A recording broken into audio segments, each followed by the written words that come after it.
1001 Arabian Nights ki nipan suba saruk Mantri amagi cheirak Mamangi taret suba episode loisilakpada Greek ki ningthaugi Mantri yeduna ningthau aduda wari ama lige haina hairakhi Mantri asina ningthauda wari liba horei Thaina mamangaida leibak amada ningthau ama palami Ningthau asigi machanipa Rajkumar ama leirami Rajkumar asi sa tanba chatpa yamna pamlami Mapa ningthau nasu machanipa na pamjaba thabak asibu tawhallami Adubu Rajkumar na sa tanba chatpa khudingi mahaki mantri makok adu yauduna chalhalli Mantri aduda machanipa bu mityengi wangmada chalhankhiganu haina kanna sinarami Ningthau machanipa asiga mantri asiga nongma sa tanba umangda laklami Makhoina sa tanaba leptuna leiringaida atopa sadanba nipa amana saji amom amakhak kanna tanaraklami Rajkumar na khali mantri makok ase magi nakanda lei haina saji adu Rajkumar na su kanna tanaba horaklami Mahakna saji adu tanarakpada kanmanna sagol thorakpana mahak yamna laplaba mafam amada laklami Mafam adu yawbada mahak mathanta ngairami Magi nakanda mantri su leiramde Mana tanarakliba saji adusu leiramde Masidagi mahakna mafam aduda leple Mahak pu senabinaba tharakpa mantri adugi manakta amuk hallaga chatke khalle Mahakti yangna sagol thauraga saji adu tanarakpada karamba maikaida lakhibano haiba khanghaudre Aduna mahak haujikti lambi ado mangle Rajkumar na magi loinaba mantrigi manak yongna lambi thiduna sagol thaurai Mahak na sagol thaurakpada ahangba mafam adugi sorok machi amada nupi ama yamna kanna kaptuna leiba urami Nupi asigi matau asi ubada mahaki sagol adu khamle Sagol dagi kumtharaga Nupi adugi manakta changlakle Nupi aduda Rajkumar na hangi Sakhang debi ibema Nangbu kanano Asikpa mafam asida nathanta kari tawramlibano Ibema na mateng pamlabadi aina angamba mateng pangjage Lambigi sidaida kaptuna leirambi nupi aduna amuk khumlai Pukchel chawraba ibungo Aihak leibak amagi ningthaugi machanupini Aihak sagol thauraga lam koiba thoglakpani Sagol thauna thauna ai yamna kanna tumthakhra male Sagol na kanna chongduna thaubada aihak tumkhibadagi sagol mathaktagi tarakle Aibu mafam asida thadaramlaga sagol adudi maikai khangdana yangna chenkhre Mahak hauji kada yongna chenkhrebano ai khangdre Aduna ai upai amata leitabadagi ithanta mafam asida phamlaga kaplibane Naha oiriba ningthau machanupa aduna nupi adugi wari adu tabada nungaitaba phawrame Mahakna nupi adubu magi maningda sagolda tonghalle aduga thaurakle Makhoi anina sagol thauraga asum lakpa lambida yamna mallaba segai tugairaba yum ama thengnarame Nupi aduna mafam adu yaurakpada sagol adu khamle aduga mahak sagoldagi kumtharaga Yum amanba adugi manungda changkhirami Rajkumar adusu sagoldagi kumtharaklaga nupi adugi matung induna amanba yum adugi manungda changlakle Yum manungda changlakpaga khanghaudana miyoi khara wangangnabagi makhol tarakhi Ngangnariba wari adu tabada Rajkumar adu ngakpana kham thenglame Rajkumar na tarame Mahakna purakpa nupi aduna Kanagumba kharada asumna hairame Taribra ngangsa ngasidi aina nakhoi mayamgi yamna noi pelaba naha oiraba nipa ama porakle Atopa khonjel amana amuk asumna khumlai Mama mahak kadaida leibage Aikhoi mayam pukse lambana loire Aikhoi mayamna nupa adubu amuktada pulap chathokke Kanano khangdaba mama macha singna sanariba wari adu taraga Rajkumar adu mahak asuki matik khudong thiraba mafam amada lakle haiba khangle Rajkumar na haujikti khangle ngasai thengnabada nupi aduna mahak leibak amagi ningthaugi machanupi ni haiba wafam ado aranbani haiba. Tasengbadi nupi asi migi saktam onba ngamba mana asang-asangba panba mi chabi hingchabi amakhakni. Mahakna mi pongtadaba lam asida amanba segairaba yum asida sahi cha kayadagi leiraklibani. Hingchabi asina lam asi phauduna lakhiba miyoi lising busu tat tawduna pharaga chathokrabani. Rajkumar adu haujikti masado kibana loire. Maraibakta humang marik kari. Mahakna khudakta yum adudagi thoklaklaga magi sagol mathakta tongkhatlame. Matam asida Rajkumari sasinnarambi michabi nupi aduna khangle. Mahakki hauraba chaklen ado sagol tongduna chenkhigadawre haiba. Masidagi mahakna makhol nautharaduna Rajkumar aduda hairai. Thauna pharaba naha ibungo ngaibi khuo mukta. Akiba amata phawbigano. Nangna khwaidagi pamjaba amakhak aingondagi nijau. Rajkumar aduna saunanglap tawna khumme. Ho aihak lambi mangle. Ai hojik achumba lambi amata thiba phangdre. Mi sabi nupi aduna amuk khumme. Yengo mamangda uriba lambi asida chumdring chatpiro. Mafam asida chatlaga nangna pamliba lambel ado phangani. Rajkumarna mi chabi nupi aduna hairakliba wa adu tabada manakongda thajaba phauramde. Amadi mahak tung hana yenglamdana mafam adu thadoklamlaga sagol adu yangna thauduna chatkhi. Mahakna sagol thauduna asum lakpada mahakki mayum maikaida chatpa lambi adu phangle. Matam khara leiraga mahak mapagi konungda asoi angam amata yaudana mayum yaurakle. Mayumda yauраklaba matungda mapada matau karamna mahak lambi mangkhiba. Matau karamna mi chabi nupi amaga thengnakhiba. Maduda thokhiba thodok pumnamak amata chithadana tamle. Mantrina mabu matau karamna thausadana mabu hundoklamba adusu mapada tamle.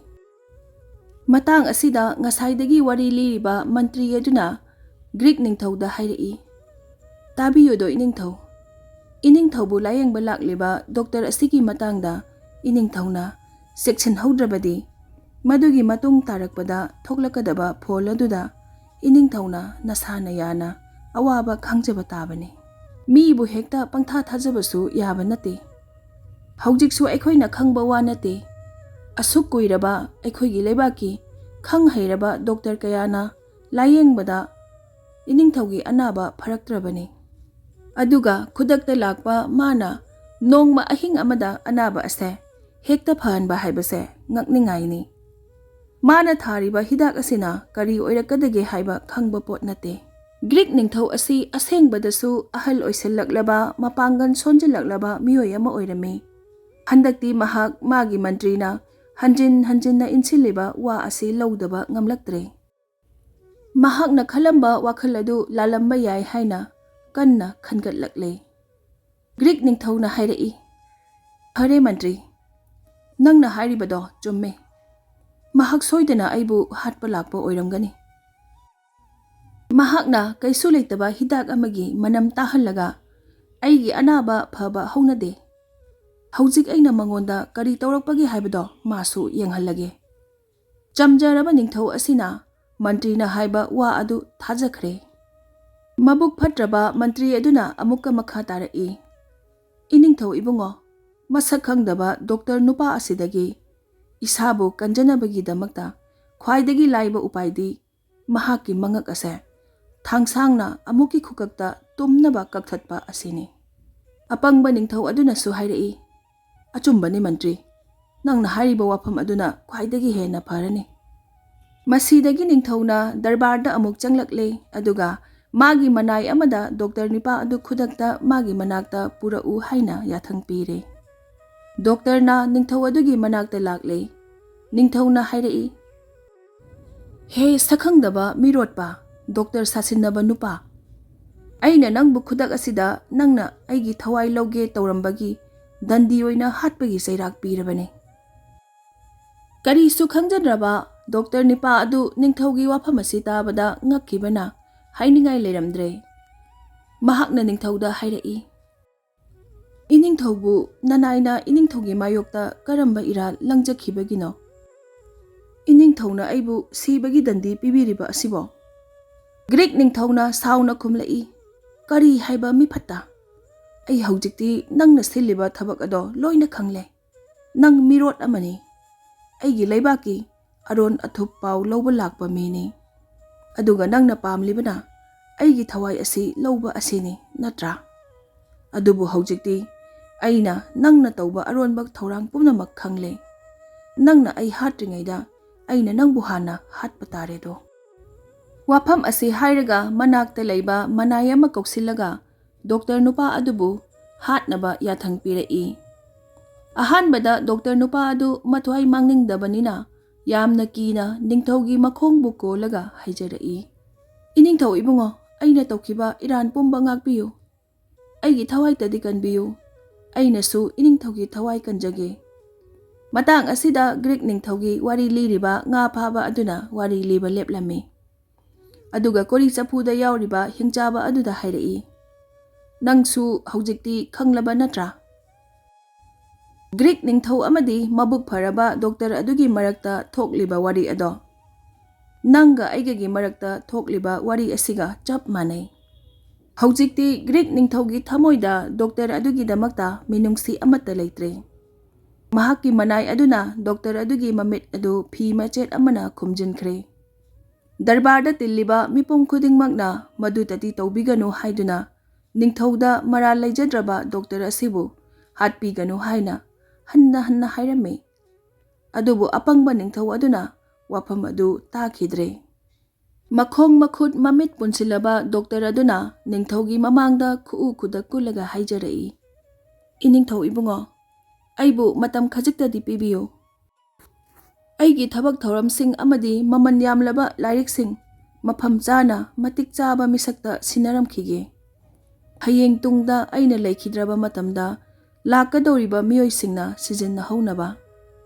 ꯂꯥꯏꯔꯤꯛ ꯑꯃꯈꯛꯁꯨ ꯂꯩ꯫ ꯂꯥꯏꯔꯤꯛ ꯑꯁꯤ ꯌꯥꯝꯅ ꯑꯇꯥꯡꯕ ꯂꯥꯏꯔꯤꯛ ꯑꯃꯅꯤ꯫ ꯂꯥꯏꯔꯤꯛ ꯑꯁꯤ ꯁꯣꯏꯗꯅ ꯏꯅꯤꯡꯊꯧꯗ ꯀꯥꯟꯅꯔꯛꯀꯅꯤ꯫ ꯏꯅꯤꯡꯊꯧꯗ ꯂꯥꯏꯔꯤꯛ ꯑꯁꯤꯕꯨ ꯁꯤꯟꯅꯖꯔꯝꯒꯦ꯫ ꯏꯅꯤꯡꯊꯧꯅ ꯂꯥꯏꯔꯤꯛ ꯑꯁꯤꯕꯨ ꯆꯦꯛꯁꯤꯟꯅ ꯁꯦꯟꯅꯕꯤꯌꯨ꯫ ꯂꯥꯏꯔꯤꯛ ꯑꯁꯤꯗ ꯑꯉꯛꯄ ꯋꯥꯍꯩ ꯀꯌꯥ ꯌꯥꯎꯔꯤꯕꯅꯤ꯫ ꯂꯥꯏꯔꯤꯛ ꯑꯁꯤ ꯐꯪꯕ ꯃꯤꯑꯣꯏ ꯑꯃꯠꯇꯅ ꯑꯅꯥꯕ ꯃꯈꯜ ꯑꯃꯠꯇ ꯂꯥꯌꯦꯡꯕ ꯉꯝꯗꯕ ꯂꯩꯔꯣꯏ꯫ ꯃꯁꯤꯒꯤ ꯃꯊꯪꯗ ꯏꯅꯤꯡꯊꯧꯅ ꯑꯩꯒꯤ ꯉꯛ ꯑꯁꯦ ꯀꯛꯇꯨꯅ ꯍꯥꯠꯄꯤꯌꯨ꯫ ꯏꯅꯤꯡꯊꯧꯅ ꯑꯩꯒꯤ ꯏꯉꯛ ꯑꯁꯤ ꯀꯛꯂꯕ ꯃꯇꯨꯡꯗ ꯂꯥꯏꯔꯤꯛ ꯑꯁꯤꯕꯨ ꯐꯥꯛꯇꯣꯛꯇꯨꯅ ꯄꯥꯕꯤꯌꯨ꯫ ꯂꯥꯏꯔꯤꯛ ꯑꯗꯨꯒꯤ 3ꯁꯨꯕ ꯂꯩꯃꯥꯏꯒꯤ 3ꯁꯨꯕ ꯄꯔꯦꯡꯗ ꯏꯔꯤꯕ ꯑꯣꯏꯔꯣꯝ ꯊꯪꯕ ꯂꯃꯥꯏ ꯑꯗꯨ ꯄꯥꯕꯤꯔꯛꯎ꯫ ꯂꯃꯥꯏ ꯑꯗꯨꯗ ꯏꯔꯤꯕ ꯑꯉꯛꯄ ꯋꯥꯍꯪꯁꯤꯡ ꯑꯗꯨꯒꯤ ꯄꯥꯎꯈꯨꯝ ꯑꯩꯒꯤ ꯀꯛꯊꯠꯂꯕ ꯏꯉꯛ ꯑꯗꯨꯅ ꯁꯤꯗ꯭ꯔꯤꯉꯩꯗ ꯂꯣꯏꯅ ꯈꯨꯝꯂꯝꯒꯦ."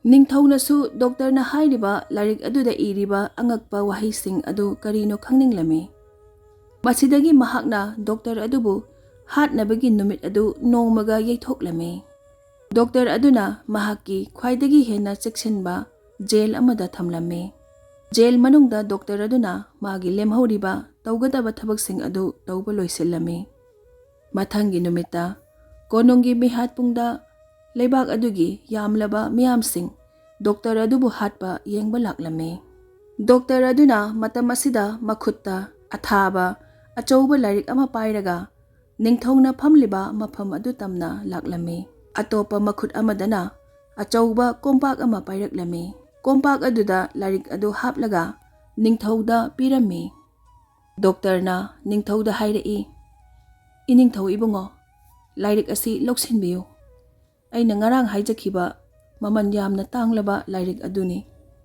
ꯏꯅꯤꯡꯊꯧꯅ ꯍꯣꯔꯦꯟ ꯑꯩꯒꯤ ꯏꯉꯛ ꯑꯁꯤ ꯀꯛꯄꯒ ꯀꯣꯝꯄꯥꯛ ꯑꯁꯤꯗ ꯇꯥꯍꯟꯕꯤꯌꯨ꯫ ꯀꯣꯝꯄꯥꯛ ꯑꯁꯤꯗ ꯑꯀꯛꯄ ꯏꯀꯣꯛ ꯑꯗꯨ ꯍꯦꯛ ꯊꯝꯕꯒ ꯊꯣꯛꯂꯝꯕ ꯏ ꯑꯗꯨ ꯈꯨꯗꯛꯇ ꯈꯛꯈꯤꯒꯅꯤ꯫ ꯃꯁꯤꯒꯤ ꯃꯊꯪꯗ ꯏꯅꯤꯡꯊꯧꯅ ꯑꯩꯅ ꯍꯥꯏꯖꯈꯤꯕꯒꯨꯝꯅ ꯂꯥꯏꯔꯤꯛ ꯑꯁꯤ ꯐꯥꯛꯇꯣꯛꯄꯤꯌꯨ꯫ ꯂꯥꯏꯔꯤꯛ ꯑꯁꯤꯗ ꯏꯔꯤꯕ ꯑꯉꯛꯄ ꯋꯥꯍꯪꯁꯤꯡ ꯑꯁꯤꯒꯤ ꯄꯥꯎꯈꯨꯝ ꯑꯩ ꯄꯤꯖꯔꯝꯒꯦ꯫ ꯑꯗꯨꯕꯨ ꯏꯅꯤꯡꯊꯧ, ꯑꯔꯣꯏꯕ ꯑꯣꯏꯅ ꯑꯩꯗꯤ ꯏꯔꯥꯜ ꯂꯩꯖꯗꯕꯅꯤ꯫ ꯏꯅꯤꯡꯊꯧꯅ ꯌꯥꯔꯒꯗꯤ ꯑꯩꯒꯤ ꯊꯋꯥꯏꯁꯦ ꯑꯃꯨꯛꯇ ꯀꯟꯕꯤꯌꯨ꯫ ꯅꯤꯡꯊꯧꯅ ꯁꯥꯎꯅ ꯑꯃꯨꯛ ꯍꯥꯏꯔꯛꯏ, ꯍꯧꯖꯤꯛꯇꯤ ꯅꯪꯅ ꯅꯤꯡꯖꯔꯤꯕ ꯄꯨꯝꯅꯃꯛ ꯑꯗꯣ ꯑꯔꯦꯝꯕꯅꯤ꯫ ꯅꯪꯅ ꯑꯔꯣꯏꯕ ꯑꯣꯏꯅ ꯑꯩꯉꯣꯟꯗ ꯋꯥ ꯉꯥꯡꯒꯗꯧꯔꯤꯕ ꯃꯇꯝ ꯑꯁꯦ ꯅꯪꯒꯤ ꯅꯀꯣꯛ ꯑꯗꯣ ꯀꯛꯂꯕ ꯃꯇꯨꯡꯗ ꯅꯀꯣꯛꯇꯨꯅ ꯑꯩꯅ ꯍꯪꯕ ꯋꯥꯍꯪꯒꯤ ꯄꯥꯎꯈꯨꯝ ꯄꯤꯕ ꯃꯇꯥꯡ ꯑꯗꯨ ꯈꯛꯇ ꯃꯁꯤ ꯍꯥꯏꯔꯒ ꯅꯤꯡꯊꯧꯅ ꯂꯥꯏꯔꯤꯛ ꯑꯗꯨ ꯂꯧꯔꯦ, ꯑꯗꯨꯒ ꯃꯤ ꯍꯥꯠꯅꯕ ꯂꯩꯔꯤꯕ ꯅꯤꯄꯥ ꯑꯗꯨꯗ ꯗꯣꯛꯇꯔ ꯑꯗꯨꯕꯨ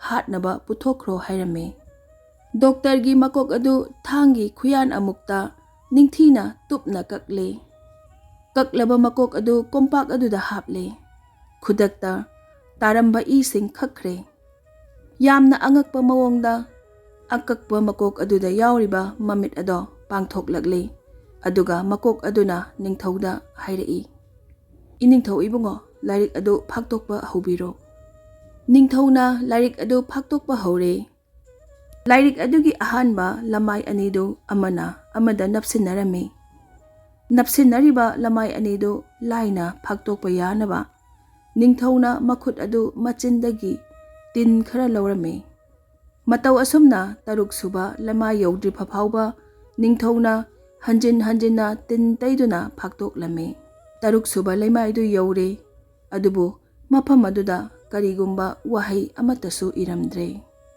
ꯅꯤꯡꯊꯧꯅ ꯍꯥꯏꯔꯛꯏ, ꯍꯦ ꯗꯣꯛꯇꯔ, ꯃꯐꯝ ꯑꯁꯤꯗꯗꯤ ꯋꯥꯍꯩ ꯑꯃ ꯐꯥꯎꯕ ꯏꯗꯦꯅ꯫ ꯂꯃꯥꯏ ꯑꯁꯤꯗꯤ ꯏꯍꯥꯡ ꯍꯥꯡꯉꯤ꯫ ꯃꯀꯣꯛ ꯑꯗꯨꯅ ꯑꯃꯨꯛ ꯈꯨꯝꯂꯛꯏ, ꯑꯇꯣꯞꯄ ꯊꯪꯅꯕ ꯂꯩꯃꯥꯏ ꯈꯔꯒ ꯐꯥꯛꯇꯣꯛꯄꯤꯈꯣ꯫ ꯅꯤꯡꯊꯧꯅ ꯃꯈꯨꯠꯇꯨ ꯃꯆꯤꯟꯗ ꯆꯨꯞꯂꯒ ꯐꯅ ꯌꯥꯝꯂꯕ ꯂꯃꯥꯏ ꯀꯌꯥ ꯐꯥꯛꯇꯣꯛꯂꯝꯃꯤ꯫ ꯐꯥꯛꯇꯣꯛꯂꯤꯕ ꯂꯩꯃꯥꯏ ꯈꯨꯗꯤꯡꯗ ꯌꯥꯎꯔꯤꯕ ꯍꯨ ꯑꯗꯨ ꯃꯈꯨꯠꯅ ꯆꯨꯞꯂꯗꯨꯅ ꯂꯥꯛꯄꯅ ꯅꯤꯡꯊꯧ ꯑꯗꯨ ꯑꯔꯣꯏꯕꯗ ꯍꯨ ꯑꯗꯨꯒꯤ ꯃꯌꯥꯏ ꯐꯪꯕ ꯍꯧꯔꯛꯂꯝꯃꯤ꯫ ꯅꯤꯡꯊꯧꯒꯤ ꯃꯃꯤꯠ ꯑꯗꯨ ꯃꯁꯦꯡ ꯃꯔꯥꯡ ꯎꯕ ꯍꯧꯔꯛꯂꯦ꯫ ꯈꯨꯗꯛ ꯑꯗꯨꯗ ꯃꯍꯥꯛꯀꯤ ꯁꯤꯡꯍꯥꯁꯟ ꯑꯗꯨꯗꯒꯤ ꯑꯣꯟꯊꯗꯨꯅ ꯂꯩꯃꯥꯏꯗ ꯇꯥꯈ꯭ꯔꯦ꯫ ꯗꯣꯛꯇꯔ ꯅꯨꯄꯥ ꯑꯗꯨꯒꯤ ꯃꯀꯣꯛ ꯑꯗꯨꯅ ꯅꯤꯡꯊꯧꯅ ꯍꯨ ꯇꯩꯔꯕ ꯂꯥꯏꯔꯤꯛ ꯑꯗꯨꯒꯤ ꯍꯨ ꯆꯥꯈꯤꯕꯒꯤ ꯃꯌꯥꯏ ꯐꯪꯂꯦ ꯈꯪꯂꯕꯗ ꯅꯤꯡꯊꯧ ꯑꯗꯨꯁꯨ ꯁꯤꯒꯗꯕ ꯃꯇꯝ ꯈꯖꯤꯛ ꯈꯛꯇ ꯉꯥꯏꯔꯦ ꯈꯪꯂꯦ꯫ ꯃꯁꯤꯗꯒꯤ ꯗꯣꯛꯇꯔꯒꯤ ꯃꯀꯣꯛ ꯑꯗꯨꯅ ꯂꯥꯎꯔꯛꯏ, ꯍꯦ ꯃꯤꯐꯠꯇꯕ ꯅꯤꯡꯊꯧ, ꯎꯔꯦꯗꯅ ꯃꯔꯥꯜ ꯂꯩꯇꯕ ꯃꯤꯕꯨ ꯅꯨꯡꯁꯤ ꯍꯩꯇꯅ ꯗꯟꯗꯤ ꯄꯤꯕꯒꯤ ꯍꯧꯖꯤꯛꯇꯤ ꯅꯪꯁꯨ ꯅꯊꯋꯥꯏ ꯃꯥꯡꯂꯦꯗꯣ꯫ ꯋꯥꯍꯩ ꯑꯁꯤ ꯍꯥꯏꯕ ꯂꯣꯏꯐꯥꯠꯇ꯭ꯔꯤꯉꯩꯗ ꯅꯤꯡꯊꯧ ꯑꯗꯨꯁꯨ ꯁꯤꯔꯦ, ꯃꯤ ꯃꯀꯣꯛ ꯑꯗꯨꯁꯨ ꯁꯤꯔꯦ꯫ ꯃꯇꯥꯡ ꯑꯁꯤꯗ ꯒ꯭ꯔꯤꯛꯀꯤ ꯅꯤꯡꯊꯧ ꯑꯃꯗꯤ ꯗꯣꯛꯇꯔ ꯑꯗꯨꯒꯤ ꯋꯥꯔꯤ ꯑꯁꯤ ꯂꯣꯏꯔꯦ꯫ ꯍꯧꯖꯤꯛ ꯑꯃꯨꯛ ꯉꯥ ꯐꯥꯕ ꯅꯨꯄꯥ ꯑꯃꯗꯤ ꯍꯤꯡꯆꯥꯕꯒꯤ ꯋꯥꯔꯤꯗ ꯑꯃꯨꯛ ꯂꯥꯛꯂꯁꯤ꯫ ꯉꯥ ꯐꯥꯕ ꯅꯨꯄꯥ ꯑꯗꯨꯅ ꯍꯤꯡꯆꯥꯕꯗ ꯍꯥꯏꯔꯛꯏ, ꯀꯔꯤꯒꯨꯝꯕ ꯒ꯭ꯔꯤꯛꯀꯤ ꯅꯤꯡꯊꯧꯅ ꯗꯣꯛꯇꯔ ꯑꯗꯨꯒꯤ ꯊꯋꯥꯏ ꯀꯟꯕꯤꯔꯝꯂꯕꯗꯤ ꯃꯍꯥꯛꯁꯨ ꯊꯋꯥꯏ ꯍꯤꯡꯍꯧꯒꯗꯕꯅꯤ꯫ ꯋꯥꯔꯤ ꯑꯁꯤꯃꯛ ꯅꯪꯉꯣꯟꯗꯁꯨ ꯄꯥꯟꯗꯨꯅ ꯌꯦꯡꯖꯧ ꯍꯤꯡꯆꯥꯕ꯫ ꯑꯗꯨꯅ ꯑꯩꯅ ꯍꯧꯖꯤꯛꯇꯤ ꯅꯪꯕꯨ ꯁꯃꯨꯗ꯭ꯔꯒꯤ ꯏꯃꯥꯏ ꯑꯁꯤꯗ ꯍꯨꯟꯗꯣꯛꯈ꯭ꯔꯒꯅꯤ꯫ ꯀꯣꯔꯤ ꯆꯐꯨ ꯃꯅꯨꯡꯗ ꯌꯥꯎꯔꯤꯕ ꯍꯤꯡꯆꯥꯕ ꯑꯗꯨꯅ ꯑꯃꯨꯛ ꯑꯁꯨꯝꯅ ꯂꯥꯎꯔꯛꯏ, ꯉꯥꯏꯈꯣ, ꯑꯃꯨꯛꯇ ꯉꯥꯏꯈꯣ ꯍꯅꯨꯕꯥ, ꯅꯪ ꯑꯗꯨꯛ ꯌꯥꯝꯅ ꯇꯝꯊꯤꯔꯤꯕ ꯑꯗꯨꯕꯨ ꯀꯔꯤꯒꯤꯅꯣ? ꯅꯪꯁꯤ ꯅꯕꯨꯛ ꯂꯥꯏꯃ ꯐꯠꯇꯦꯍꯦ ꯏꯕꯨꯡꯉꯣ꯫ ꯑꯗꯨꯛ ꯌꯥꯝꯅ ꯇꯝꯊꯤꯔꯕ ꯊꯕꯛ ꯑꯗꯨꯕꯨ ꯑꯩꯉꯣꯟꯗ ꯇꯧꯒꯦ ꯈꯜꯂꯤꯕ ꯑꯗꯨꯕꯨ ꯑꯗꯨꯝꯅ ꯇꯧꯕꯤꯒꯅꯨꯕꯥ꯫ ꯅꯪꯒꯤ ꯃꯇꯧꯁꯤꯗꯤ ꯃꯃꯥꯡꯉꯩꯗ ꯏꯃꯥꯅ ꯑꯦꯇꯤꯀꯥꯗ ꯇꯧꯈꯤꯕ ꯊꯧꯗꯣꯛ ꯑꯗꯨꯒ ꯆꯞ ꯍꯦꯛ ꯃꯥꯟꯅꯩ꯫ ꯉꯥ ꯐꯥꯕ ꯅꯨꯄꯥꯗꯨꯅ ꯉꯛꯅ ꯍꯪꯂꯛꯏ, ꯀꯔꯤꯅꯣ ꯍꯤꯡꯆꯥꯕ, ꯏꯃꯥꯅ ꯑꯦꯇꯤꯀꯥꯗ ꯇꯧꯈꯤꯕ ꯍꯥꯏꯕꯗꯤ? ꯍꯤꯡꯆꯥꯕꯅ ꯑꯃꯨꯛ ꯈꯨꯝꯃꯤ, ꯍꯦ ꯍꯅꯨꯕꯥ, ꯅꯪꯅ ꯈꯜꯂꯤꯕ ꯅꯪꯅ ꯑꯩꯁꯦ ꯆꯐꯨ ꯃꯅꯨꯡ ꯑꯁꯤꯗ ꯍꯥꯞꯆꯤꯟꯗꯨꯅ ꯊꯝꯂꯒ ꯑꯩꯅ ꯋꯥꯔꯤ ꯂꯤꯔꯛꯀꯅꯤ ꯈꯟꯕ꯭ꯔꯣ? ꯑꯩꯕꯨ ꯃꯄꯥꯟꯗ ꯑꯃꯨꯛꯇ ꯊꯣꯛꯍꯜꯂꯣ꯫ ꯑꯩ ꯅꯪꯕꯨ ꯌꯥꯝꯅ ꯏꯅꯥꯛ ꯈꯨꯟꯕ ꯃꯤ ꯑꯃ ꯑꯣꯏꯍꯟꯕꯤꯒꯦ꯫ ꯂꯥꯏꯔꯕ ꯉꯥ ꯐꯥꯕ ꯅꯨꯄꯥꯗꯨꯅ ꯈꯜꯂꯤ, ꯑꯁꯨꯛ ꯀꯨꯏꯅ ꯂꯥꯏꯔꯗꯨꯅ ꯂꯩꯔꯕ ꯑꯩꯕꯨ ꯃꯥꯅ ꯍꯥꯏꯔꯤꯕ ꯋꯥꯁꯤ ꯊꯥꯖꯔꯁꯤꯔꯅꯦ? ꯉꯥ ꯐꯥꯕꯅ ꯍꯥꯏꯔꯛꯏ, ꯍꯦ ꯍꯤꯡꯆꯥꯕ, ꯅꯪꯅ ꯍꯥꯏꯔꯤꯕ ꯋꯥꯁꯤꯡ ꯑꯗꯨ ꯋꯥꯁꯛꯇꯨꯅ ꯍꯥꯏꯔꯕꯗꯤ ꯑꯩꯅ ꯅꯪꯕꯨ ꯊꯥꯗꯣꯛꯄꯤꯒꯅꯤ꯫ ꯅꯪ ꯍꯟꯗꯛꯇꯤ ꯍꯤꯡꯆꯥꯕ ꯑꯃꯒꯤ ꯃꯒꯨꯟ ꯉꯥꯛꯂꯣ꯫ ꯍꯟꯗꯛꯇꯤ ꯅꯪꯒꯤ ꯋꯥꯁꯛ ꯀꯥꯏꯍꯜꯂꯣꯏ ꯍꯥꯏꯅ ꯑꯩꯉꯣꯟꯗ ꯑꯃꯨꯛꯇ ꯊꯥꯖꯍꯜꯂꯨ꯫ ꯍꯤꯡꯆꯥꯕꯅ ꯉꯥ ꯐꯥꯕ ꯑꯗꯨꯅ ꯍꯥꯏꯔꯤꯕ ꯋꯥ ꯑꯗꯨ ꯄꯜꯂꯒ ꯋꯥꯁꯛꯂꯦ꯫ ꯉꯥ ꯐꯥꯕꯅ ꯃꯥꯕꯨ ꯀꯣꯔꯤ ꯆꯐꯨ ꯃꯅꯨꯡꯗꯒꯤ ꯍꯥꯡꯗꯣꯛꯂꯒ ꯃꯄꯥꯟꯗ ꯂꯧꯊꯣꯛꯄꯤꯔꯦ꯫ ꯃꯃꯥꯡꯉꯩ ꯃꯇꯧꯒꯨꯝꯅ ꯍꯤꯡꯆꯥꯕ ꯑꯗꯨ ꯃꯩꯈꯨ ꯃꯄꯩ ꯑꯣꯟꯗꯨꯅ ꯃꯄꯥꯟꯗ ꯊꯣꯛꯂꯛꯂꯦ, ꯑꯗꯨꯒ ꯃꯥꯒꯤ ꯑꯁꯦꯡꯕ ꯁꯛꯇꯝꯗ ꯑꯣꯟꯈ꯭ꯔꯦ꯫ ꯃꯍꯥꯛꯀꯤ ꯑꯁꯦꯡꯕ ꯁꯛꯇꯝ ꯍꯦꯛ ꯑꯣꯟꯕꯒ Ihan hanbada mahakna kori sapu adubu samudragi imaida makhongna kanna kauthatlame. Masi ubada nga phaba nupa adu yamna kirame. Madu ubada hingchabana noklaga hairei. He mi macha, nang kigano. Aina nangbu kihange haidana laknabane. Haujikti aina aigi wasak ngaklage. Lau hanuba nangi lang adu paikhatlu aduga aigi itung ilau. Hingchaba aduna mamang thana chatle. Nga phaba hanuba aduna mabukningda kharadi chingnarap tawraga matung induna chatlame. Makhoy anina asum lakpana khungang ama landuna lakle. Chingjao amagi mathakta kakhatle. Aduga chingjao adudagi kumtharaga achauba tampaklam amada kumtharakle. Mafam aduda yamna chauraba chingjao marina koisillaga yamna paklaba pat ama lerame. Matang asida nipan suba episode ki wari loijare. Hingchaba asina pat asida nga phaba nupa asi puraklaga makha taba kari tawrakhibage haibadu hayeng amuk mathangi episode ta taminasi.